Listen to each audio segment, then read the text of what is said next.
परी की जादुई 3 नदी का जादू। एक समय की बात है, सावित्री नाम की एक औरत अपनी 3 बेटियों के साथ विजयनगर नाम के गांव में रहा करती थी। सावित्री का पति मोहन सेठ के खेतों में काम किया करता था और उसके कमाए हुए पैसों से ही सावित्री का पूरा घर चलता था। परंतु छोटी उम्र से ही काम करने के कारण वो बहुत कमजोर हो चुका था। इसलिए एक दिन जब वो खेतों में काम कर रहा था तो अचानक ही उसे चक्कर आते हैं और थोड़ी ही देर बाद उसके अचानक ही मृत्यु हो जाती है। सावित्री को जब ये बात पता चलती है तो उसकी तो पूरी दुनिया ही उजड़ जाती है। परंतु उसकी 3 बेटियां भी थी जिसका उसे ख्याल रखना था, इसलिए वो खुद को संभालती है और पूरे घर को संभालने का जिम्मा अपने ऊपर ले लेती है। सावित्री की 3 बेटियां थी जिसमें से सबसे बड़ी थी आंचल, उससे छोटी प्रिया और मीनू। आंचल बड़ी होने के साथ साथ समझदार भी थी। वो अपनी माँ की दुख, घर की परेशानियों और बाकी सभी चीजों को बड़ी समझदारी से समझती थी, जबकि दूसरी ओर प्रिया और मीनू को केवल अपने आप से ही मतलब रहता था। उन्हें फर्क नहीं पड़ता था कि उनके घर में कैसी स्थितियां हैं, क्या चल रहा है क्या नहीं। बस उन्हें जो चाहिए होता था वो चाहिए होता था। घर का खर्चा, रोजी रोटी चलाने के लिए सावित्री सब्जी बेचने का काम शुरू कर देती है।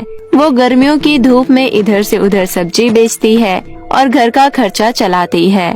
परंतु वो इतना कुछ कर कर भी अपनी दोनों छोटी बेटियों प्रिया और मीनू को खुश नहीं कर पाती थी, क्योंकि उन दोनों की डिमांड ही कभी पूरी नहीं होती थी। ऐसे ही एक दिन जब सावित्री सब्जी बेचने जाती है तो उसकी एक भी सब्जी नहीं बिकती। पूरे दिन वो इधर से उधर घूमती रहती है, लेकिन कोई फायदा नहीं होता। शाम के वक्त वो सोचती है, मेरी तो कुछ समझ में ही नहीं आ रहा है कि मैं क्या करूं। वहाँ घर पर मेरे बच्चे भूखे बैठे हैं और यहाँ मेरे पास उन्हें खिलाने के लिए कुछ भी नहीं है। मुझे तो प्रिया और मीनू ने कहा था कि मैं उनके लिए बर्गर लेकर आऊं और यहाँ मेरे पास सूखी रोटी के पैसे भी नहीं हैं। हे भगवान, ये तो हमें कैसे दिन दिखा रहा है। सावित्री ये सोच रही होती है कि तभी उसे सामने एक अमीर औरत दिखाई देती है जो अपने घर का बचा हुआ खाना एक गाय को डाल रही थी। सावित्री भागती हुई उस औरत के पास जाती है और कहती है, मेम साहब, अगर आपके पास ये खाना अतिरिक्त बच गया है तो कृपया करके मुझे दे दीजिए। देखिए, मैं भिखारन नहीं हूँ, मैं मेहनत करके सब्जी बेचती हूँ, लेकिन आज मेरी एक भी सब्जी नहीं बिकी है और मेरे बच्चे घर पर भूखे हैं, इसलिए मुझे खाने के लिए आपके आगे हाथ फैलाने पड़ रहे हैं। कोई बात नहीं, ये खाना तुम ले जाओ। वैसे भी ये खाना मैं गाय को डाल रही थी। अगर तुम्हें चाहिए तो तुम रख लो, और अगर तुम्हें पैसे की जरूरत है तो मेरे घर पर आ जाओ। मेरे घर पर आज एक पार्टी थी, तो उस पार्टी के बाद घर पर काफी कचरा फैल गया है और काफी सारे बर्तन भी है। अगर तुम उन्हें साफ कर दोगी तो मैं तुम्हें कुछ पैसे दे दूंगी। सावित्री उस औरत की बात मानती है और उसके घर पर चली जाती है और सारा काम कर लेती है, जिसके बाद वो औरत सावित्री को कुछ पैसे दे देती है। खाना और पैसे लेकर सावित्री जैसे ही घर आ रही होती है तो एक गाड़ी आकर सावित्री को टक्कर मार देती है। टक्कर जोरदार नहीं थी, इसलिए सावित्री की जान बच जाती है, परंतु उसे काफी चोटें आती है। कुछ लोग सावित्री की मरहम पट्टी कराकर उसे घर पहुंचा देते हैं। अपनी माँ को इस हालत में देखकर आंचल की तो जैसे सांसें अटक जाती है और वो अपनी माँ से कहती है, ये क्या हो गया माँ तुम्हें? तुम्हें इतनी सारी चोटें कैसी आई? ये सब हम लोगों की गलती है, हमारी वजह से ही तुम बाहर जाती हो। ऐसा नहीं है मेरी बच्ची, ये तो भगवान की मर्जी है, जो होना होता है वो होकर ही रहता है। तभी प्रिया कहती है, माँ तुम भी कमाल करती हो, ना तो हमारे लिए तुम बर्गर लेकर आई, ना ही कुछ ढंग का खाना, और ऊपर से चोट लगवाकर तुम और बैठ गई। हाँ प्रिया दीदी बिल्कुल सही कह रही हैं। हमारा बर्गर खाने का कितना मन था, लेकिन नहीं, आपका ये ड्रामा शुरू हो गया।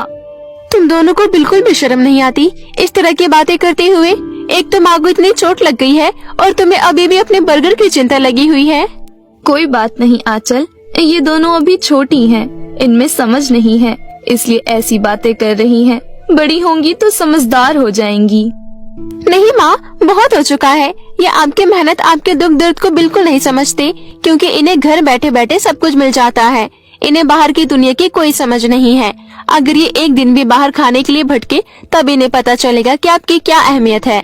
माँ, आज से आप घर पर रहेंगी और मैं, मीनू और प्रिया खाने का इंतजाम करेंगे और इसके लिए हम कल से शहर में काम ढूंढने जाएंगे। पर आंचल। नहीं माँ, अब और नहीं। आपको मेरी बात माननी होगी और तुम दोनों को भी, समझी? अगले दिन आंचल प्रिया और मीनू को लेकर जंगल के रास्ते से शहर की तरफ निकल पड़ती है। प्रिया और मीनू को आंचल पहले से ही पसंद नहीं थी, लेकिन जो कल हुआ उसके बाद से तो मीनू और प्रिया आंचल से नफरत करने लगी थी। जंगल के रास्ते में वो लोग आपस में बात कर रहे थे। मुझे तो समझ ही नहीं आता कि ये आंचल की बच्ची अपने आप को समझती क्या है। अगर हमसे बड़ी है तो क्या हम पर रोक जमाएगी, हमसे काम करवाएगी? हाँ प्रिया दीदी, आप बिल्कुल सही कह रही हो। अब हम क्या इस उम्र में काम करेंगे? ये सब काम तो माँ को ही करने चाहिए, लेकिन ये आंचल की बच्ची हमें भी काम करवाने के लिए शहर ले जा रही है। मुझे नहीं जाना कहीं भी काम करने के लिए। तू चिंता मत कर, हम कहीं नहीं जाएंगे काम करने के लिए। बल्कि मैं तो कहती हूँ अभी जंगल के रास्ते में कई खतरनाक जानलेवा जानवर होंगे। हम इस आंचल की बच्ची को उन्हीं जानवरों के सामने फेंक देंगे, फिर ये जाने और वो जानवर जाने। इसके बाद हम वहाँ से भागकर घर वापस चले जाएंगे। बाकी माँ तो हमें है ही खिलाने वाली। क्या बात है दीदी, आपका आइडिया तो फर्स्ट क्लास है। ऐसी ही बातें करते हुए वो दोनों आंचल के साथ जा रही थी। तभी रास्ते में उन्हें एक बूढ़ा लकड़हारा दिखाई देता है जो कि बहुत ही कमजोर था। वो उन तीनों लड़कियों को देखकर कहता है, बच्चियों, क्या आपके पास कुछ खाने के लिए है? मैं बहुत भूखा हूँ, मैंने बहुत दिनों से कुछ नहीं खाया, मेरी मदद कीजिए। उस बूढ़े लकड़हारे की बात सुनकर प्रिया कहती है, अरे अगर हमारे पास खाने के लिए होता तो हम काम करने के लिए क्यों जाते?